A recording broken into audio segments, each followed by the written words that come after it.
একাদশীর দিনে আপনি নাম জপ করতে করতে যাচ্ছেন, দেখেন রাস্তা দিয়ে এমন এক কর্তা, সমাজের সমাজপতি, কর্তা ভালো আছে গতি, মানে পয়সা একটু পকেটে আছে, দেখবেন ওই যে চরণ ধরিয়ে ধরিয়ে টাইনে টেনে আনতিছে। এখন ওরে দেখলে কি আপনার হরিনাম থাকবে? তাহলে ও কর্তা হোক, গ্রামের মাতবার হোক, ওর সঙ্গ পরিত্যাগ করতে হবে।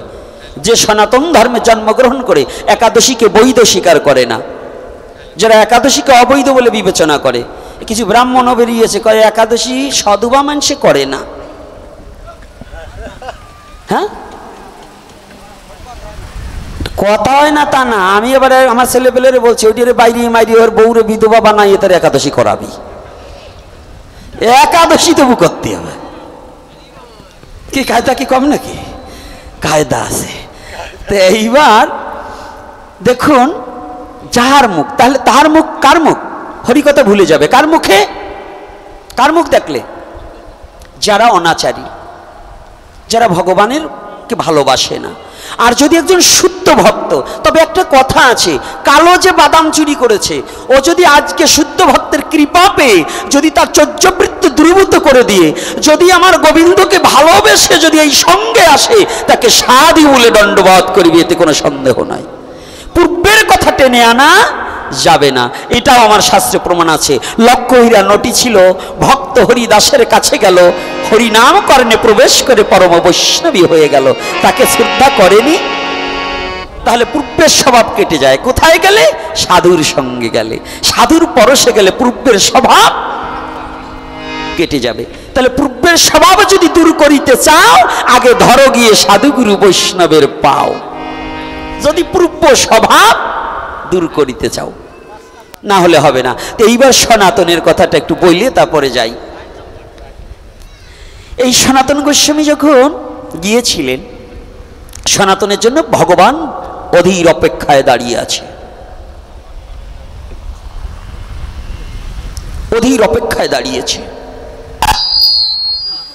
জগৎ জীবের যখন কোনো জুড়াইবার জায়গা পাওয়া যায় না, বিরহ তাপি তনলে জগৎ জীবী যখন তার হৃদয়খানা দগ্ধীভূত হয়ে যাচ্ছে, পথিক যেমন পথে চলিতে চলিতে ক্লান্তি হয়ে গেলে ক্লান্তি দূর করবার জন্য যদি অনেক দূরে একটা বটবৃক্ষ পায়, ওই বটবৃক্ষের ছায়ার নিচে গিয়ে পথিক যেমন বসে তার ক্লান্তি দূর করে, জগতে জীবের জগৎ জ্বালা জুড়াইতে একমাত্র বটবৃক্ষ স্বরূপ হচ্ছে শুদ্ধ কৃষ্ণ ভক্ত।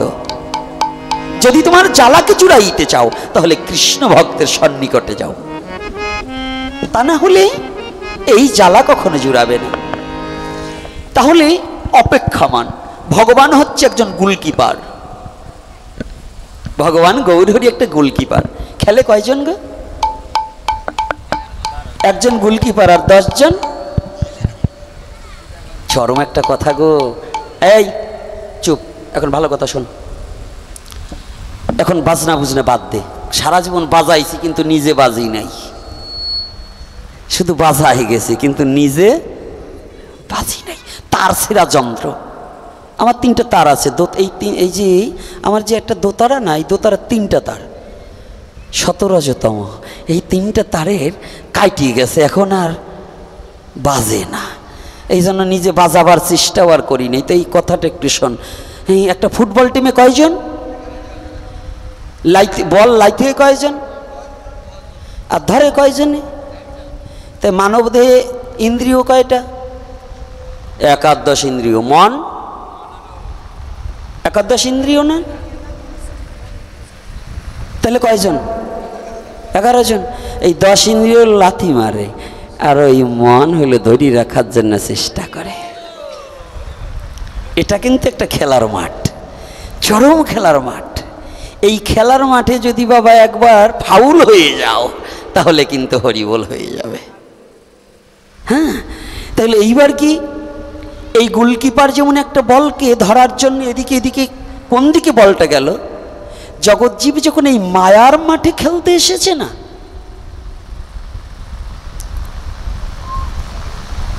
এই মায়ার মাঠে যখন জগৎজীব খেলছে না,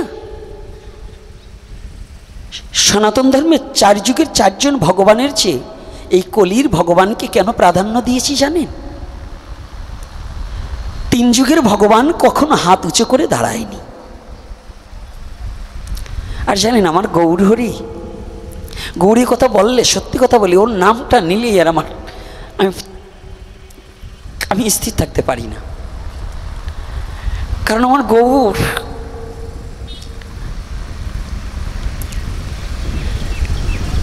দুটি হাত উত্তোলন করে বসে আছে, অন্য কোনো যুগের ভগবান তা করেনি।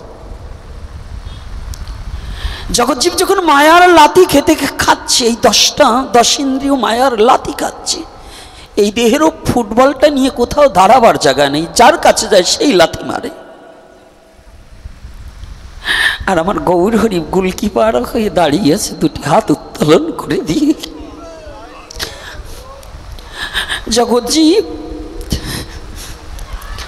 জগৎজীব আর কতকাল মায়ার লাথি খাবি, কত না মায়ার লাথি খেয়েছিস। একটিবার যদি জুড়াতে হয়, একটিবার আমার কাছে আয়, আমি দুটি হাত পেতে বসে আছি।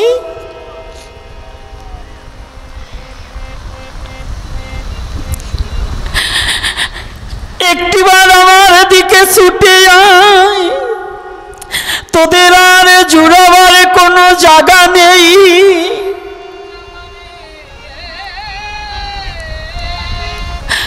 তোদের আর পালাবার কোনো পথ নেই। হে জগৎজীব একবার ছুটে আয়, ছুটে আয়।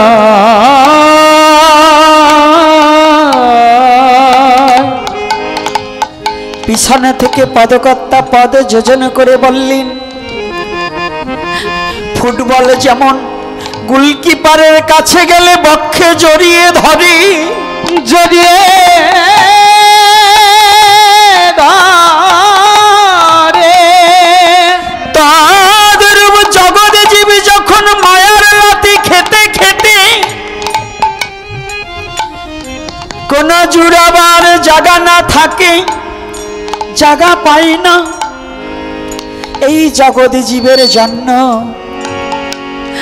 ওরে গৌর বিনে আর কোন বান্ধব নাই রে। গৌর বিনে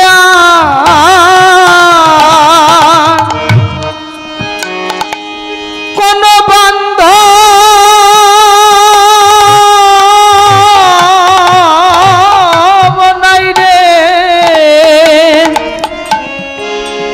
জীবের গৌর বিনে আর কোন বান্ধব নাই রে। জীবে গৌর বিনে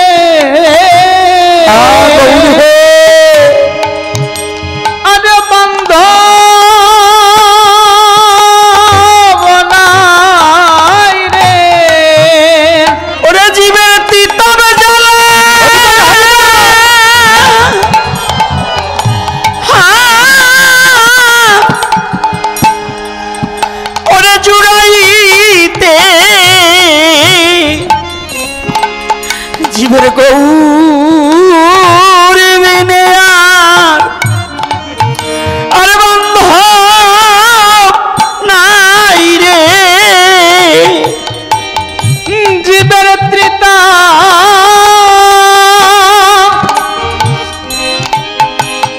জ্বালা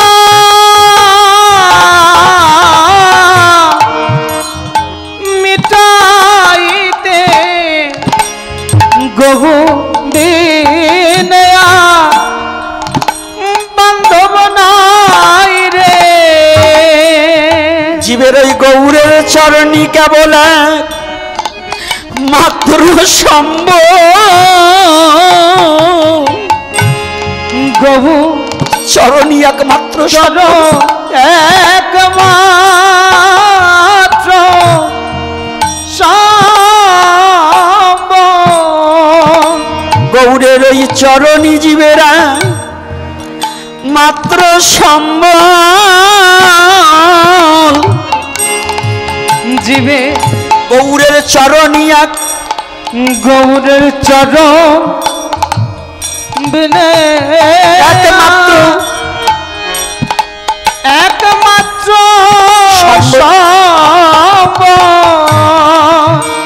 ওরে জীবের ওই চরণ বিনে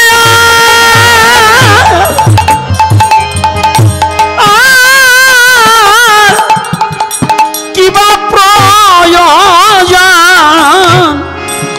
গৌরের চরণী জীবেরা মাত্র সম্বল। চরণ বিনে আর কি প্রয়োজন? চরণ বিনে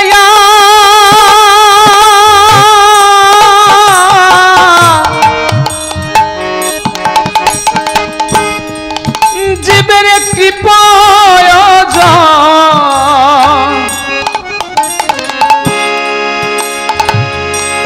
গহু একমাত্র সম্বল, একমাত্র সম্বল। জগৎ জীবের দুঃখ দূর করিতে চাও? পাবন অবতারী গৌর হরির মতো এমন দয়াল হয় নাই আর হবে না, পাওনি আর পাবে না, দেখনি আর জীবনে দেখবে না। কোন যুগে হয়নি এমন দয়াল অবতার, হয়নি, হবে না কো আর। যুগ অবতারের মধ্যে গৌর হরি শ্রেষ্ঠ, ক্ষণ অবতার নয়। এক যুগে অনেক অবতার, সত্য যুগে অনেক অবতার এসেছে, সেগুলো ক্ষণ অবতার, যুগ অবতার নয়। যুগ অবতার চারজন, ভগবান নারায়ণ, রামচন্দ্র, কৃষ্ণচন্দ্র, গৌরাঙ্গ। তবে আরগুলো যে ভগবান না তা নয়, ভগবান বহুবার আসতে পারে, এখনো তার প্রয়োজনে শত শতবার আসতে পারে, কিন্তু যুগ অবতার একজনও নয়। সনাতন ধর্মে অনেক জায়গায় দেখি যুগ অবতার অমক অমক অমক, একেবারে মিথ্যা কথা। ওই শিক্ষিত কতগুলো গাদা আছে, যা পারে তাই লিখিত ছাড়ি দেয়। যুগ অবতার সম্বন্ধে ওদের এখনো চৈতন্য জ্ঞানই হয়নি, যে যুগ অবতার কারে বলে আর ক্ষণ অবতার কাকে বলে। এজন্য পঞ্চভৌতিক দেহধারী একজন মানুষের পাশে শ্রী শ্রী যুগ অবতার অমক অমক অমকানন্দ বাবাজি মহারাজ, খালি টাইটেল বাড়াইলি পারলে বাঁচো না। যারা যুগ অবতার সম্বন্ধে অবগত না হয়, সাধারণ পঞ্চভৌতিক দেহকে যারা যুগ অবতার বলে ঘোষণা দেয়, তার শিক্ষার ওই গাদার শিক্ষা একই হয়। গাদা যেমন চিনি বয়ে নিয়ে যায়, চিনির কেমন স্বাদটা বুঝতে পারে না, ও আক্ষরিক জ্ঞান অর্জন করছে কিন্তু শিক্ষিত হইতে পারল না। এই জন্য আরে আমি বলি গাদা শিক্ষিত।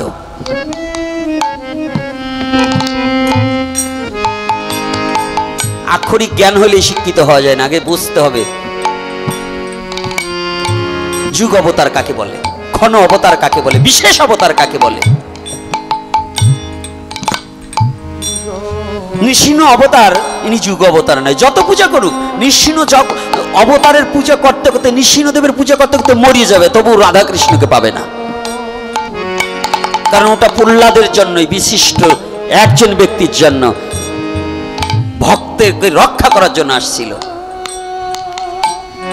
কিন্তু সদ্গুরুকে নির্দেশনা, কলিযুগের জন্য সদ্গুরু দুটো উপাসনা দিচ্ছে, একটা গুপ্ত, একটা প্রকাশ্য। তা প্রকাশ্য উপাসনা কি? শ্রী বৃন্দাবন ধাম যুগল ভজন ধন, শ্রী বৃন্দাবন ধাম যুগল ভজন ধন, মোহন করালেন উপদেশ, মোহন করালেন উপদেশ, মোহন করাল উপদেশ। আস্তে কি বলছে? সদ্গুরু কি উপদেশ দিল? শ্রী বৃন্দাবন ধাম যুগল ভজন ধন। এখানে সদ্গুরু কখনো বলবে না বামন দেবের বিগ্রহ সারা জীবনের জন্য তোমার উপাস্য না, ওই তিথিতে ওই একদিনের জন্য তুমি উপাস্য করো, এতে কোনো বাধা নেই। কিন্তু তোমার নিত্য নিত্য সেবায় কিন্তু নৃসিংহদেব নয়, নিত্য সেবার মূর্তি বামন দেব নয়, নিত্য সেবার বিগ্রহ পশুরাম নয়, নিত্য সেবার বিগ্রহ কুর্ম নয়, নিত্য সেবার বিগ্রহ বরাহ নয়, নিত্য সেবার বিগ্রহ বামন নয়। তাহলে নিত্য সেবার বিগ্রহ কি? এই কলিহত জীবের নিত্য সেবার বিগ্রহ কি? সদ্গুরু কি দিলেন?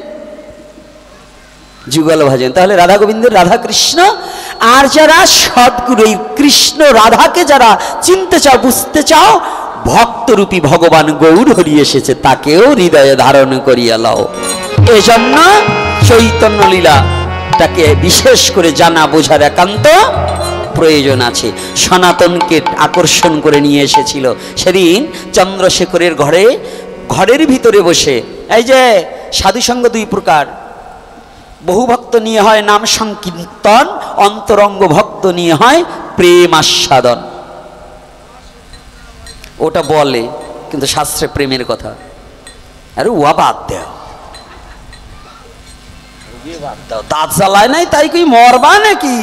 ওই কবি থাকবে না, মায়ের স্টেটে শোয়ান হয়ে যাবানে বাবা। এই জন্য ওই সব কিছু বলল না, যে জায়গা যা সেই জায়গা লাগাও। পায়জামা পরার জন্য এটা গায়ে দিলে ভালো দেখা যায় না, তো ওটা সাধকের জন্য যা, আমার জন্য তা না। আর যা আমার জন্য তা সাধকের জন্য না, সাধকের উল্টো রতি। সাধক যা করিয়ে হজম করতে পারবে, আমি তা পারবো না। এজন্য সবার জন্য সব কিছু প্রয়োজন না। এই জন্যই গুরুরে কিল খায় কেন? অপাত্রে দান করবার যাইয়ে। অপাত্রে দান করবার হলে গুসাই পর্যন্ত চৈতে মুগুরে সোজা হয়। তো এই জন্য অপাত্রে দান করার দরকার নাই। যাক, আমার কথা এবার কেউ কষ্ট টষ্ট পাইয়েন না, গুসাইরে আবার কেউ রাগ হইয়েন না। পাইছি এটা, এরা হইলো গুসাই আর আমি হইলো খালি গুসাই। যাক, এইবার দেখুন সনাতন গোস্বামী যখন চন্দ্রশেখরের গৃহে গিয়েছিলেন, ঘরের ভিতরে মহাপ্রভু ছিলেন। কোথায় ছিল? কি ঘরের মধ্যে ছিল না? কিন্তু এই যে যোগসূত্রটা কেমন, যখনই সনাতন এসে বাইরে দাঁড়িয়ে আছে, এতদিন ভরে এসেছি না, এখন তো বৃন্দাবন যেতে, পুরীতে যেতে সময় লাগে না। এখন তো পুরী বৃন্দাবন হচ্ছে পিকনিক স্পট। এখন আর ধাম নেই, ওই দুই একজনের জন্য ধাম, আর আমার মতো বদমাইশের জন্য হইলো হয়ে গেছে এখন ওই যে টুরিস্ট। মানে আমরা যাই ঘুরতে, কারণ জানেন বৃন্দাবনে কিছু কিছু বদমাইশ আছে, বৃন্দাবনে যেও ডিম খায়। হ্যাঁ খায়, আমি না দেখে বলছি না। তো এইবার এগুলো যেন বৃন্দাবনের বাড়ির কাছে না যাওয়াই ভালো, এই শয়তানগুলো পথে বসে থাকাই ভালো। ওরা বৃন্দাবনে গেলে তো আসলে বৃন্দাবন চন্দ্রকে দর্শনের জন্য যায় না, বৃন্দাবন চন্দ্রের মহিমা শ্রবণ করবার যায় না। বৃন্দাবন চন্দ্রের মহিমা গুণকীর্তন যারা করে সেই সাধুদের কাছে তারা যায় না। ওরা আরও এসে বৃন্দাবনের বদনাম করে। এদের জন্য বৃন্দাবন দর্শন নয়, কোনো ধামে যেন যায় না। নারকেল খেতে হলে যেমন উপরের খোসা আছে, ধামের চতুর্দিকে আবর্জনা দিয়ে ভরা থাকবে, ডুবলে পরে রস পাওয়া যাবে।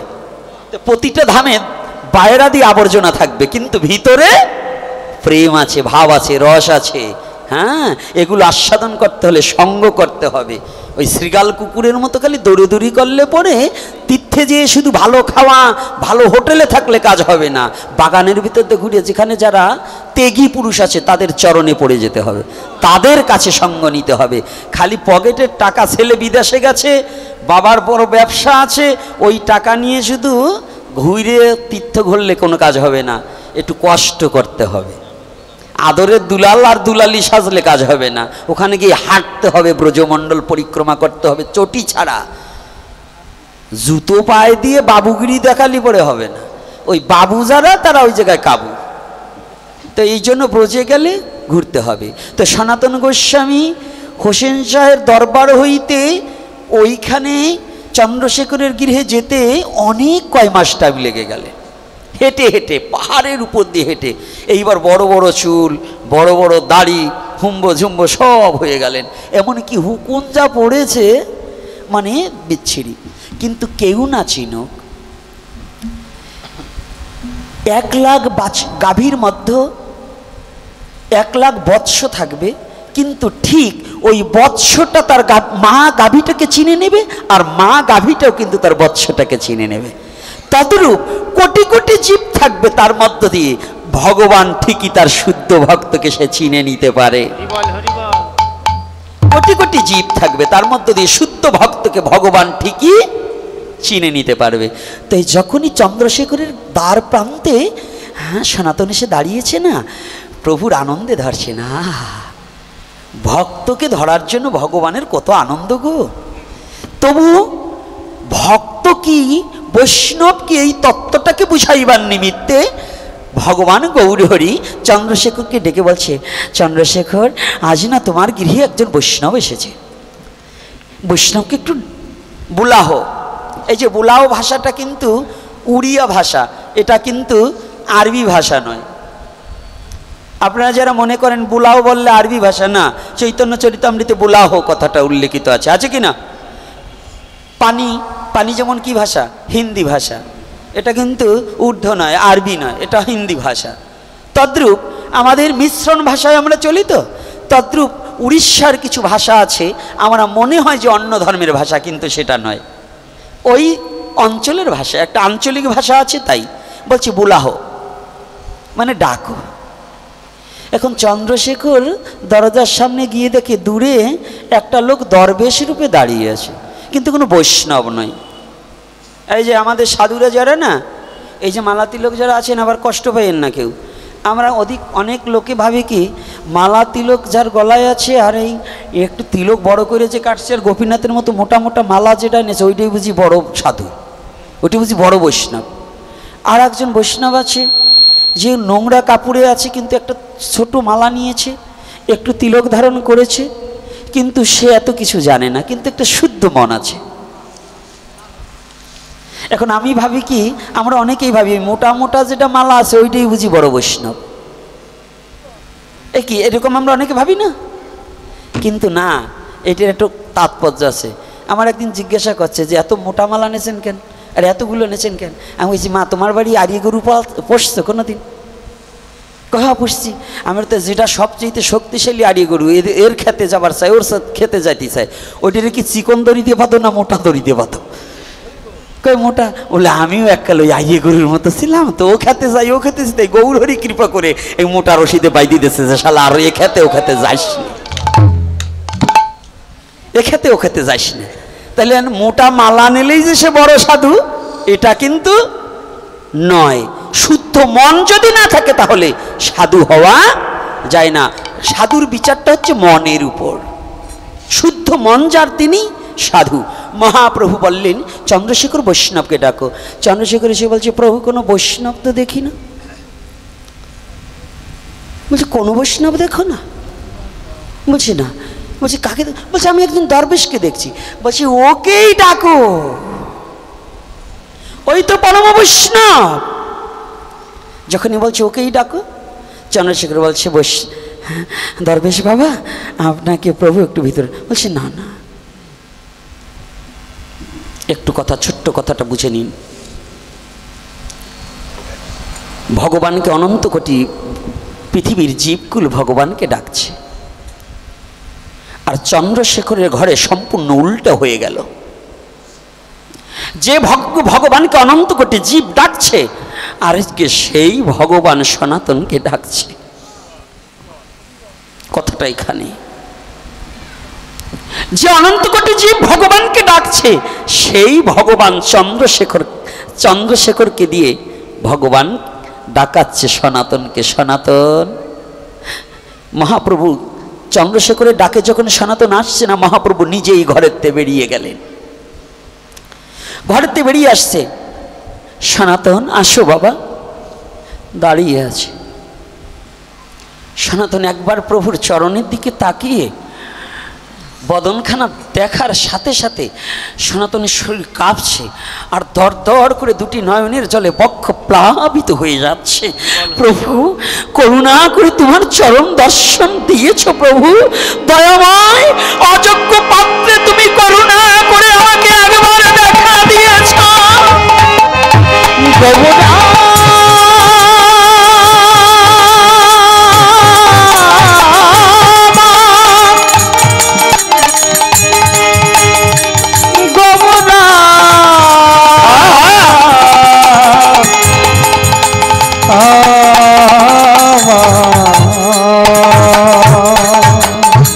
তুমি এসেছো প্রভু, মেঘনা চাইতে জল।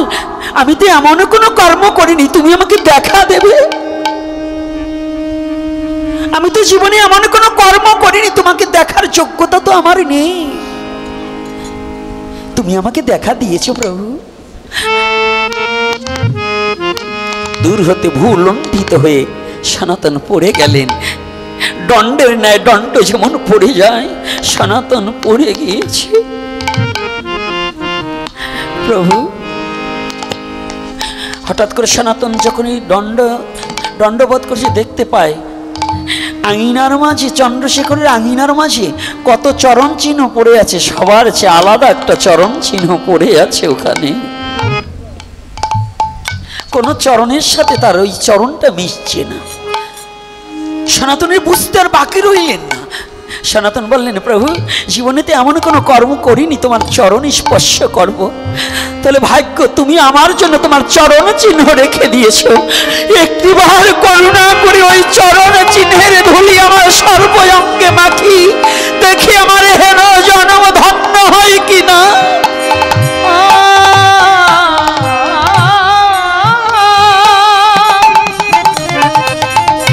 চরণ ধুলি মাখছে, গড়াগড়ি দিচ্ছে। মহাপ্রভু আর থাকতে পারছি না। মহাপ্রভুর মনে বলছি আমি সনাতনকে পক্ষে জড়িয়ে ধরি। ঘর হইতে নেমে এসেছে, আসো বাবা। কিন্তু যতবার সনাতনকে মহাপ্রভু ধরতে যায়, সনাতন পিছিয়ে যাচ্ছে। একটু বুঝুন, জানো ভগবানকে ধরার জন্য প্রতিটা জীব আগিয়ে যায়, আর আজকে সনাতনকে ধরার জন্য আমার গৌরহরি আগিয়ে যাচ্ছে, সনাতন পিছিয়ে যাচ্ছে। প্রভু না, আমাকে ছুঁয়ো না।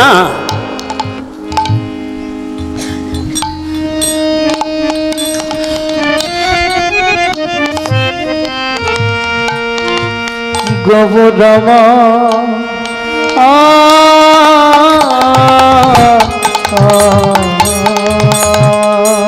আমাকে ছুঁয়ো না তুমি। না না প্রভু, তুমি আমাকে ছুঁয়ো না, আমি অস্পৃশ্য।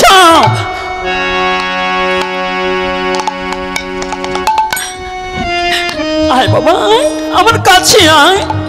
না,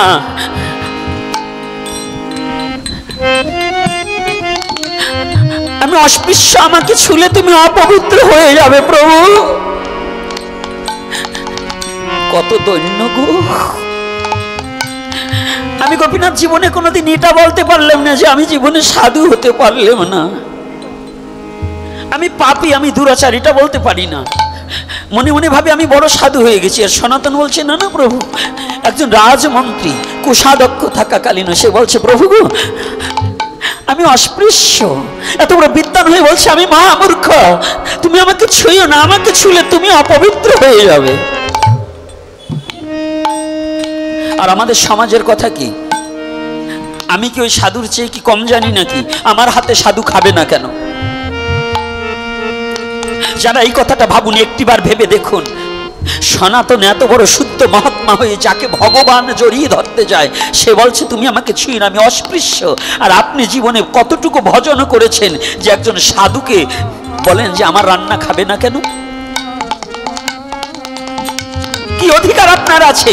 কতটুকু ভজন করেছেন একজন শুদ্ধ ভক্তের সম্মুখে দুটো অন্ন প্রসাদ দেওয়ার মতো কতটুকু যোগ্যতা আমার আছে যে আমি দেব? কি কর্মজীবনে এত কত বড় কর্ম করেছি, কোটি জন্মের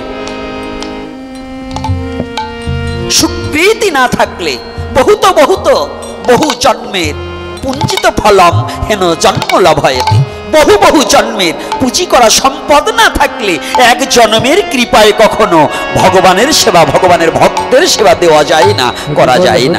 বহু জন্মের সুকৃতি না হলে এই জন্মে কখনোই সম্ভব নয়।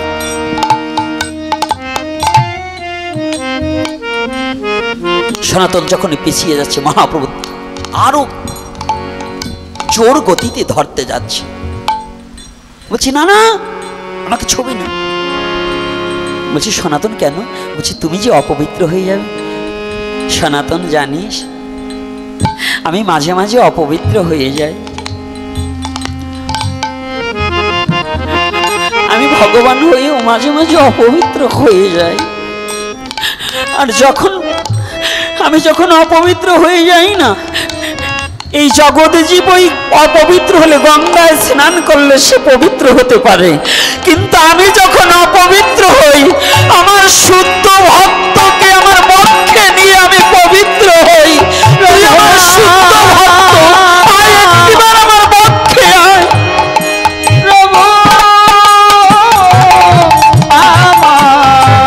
একবার আমার বক্ষে আয়। আমি তোর মতো ভক্তকে বক্ষে জড়িয়ে ধরে আমি আজ পবিত্র হয়ে যাব।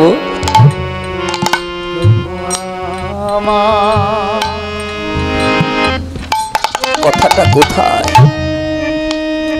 ভগবান পবিত্র হয় ভক্তকে পরশ করে।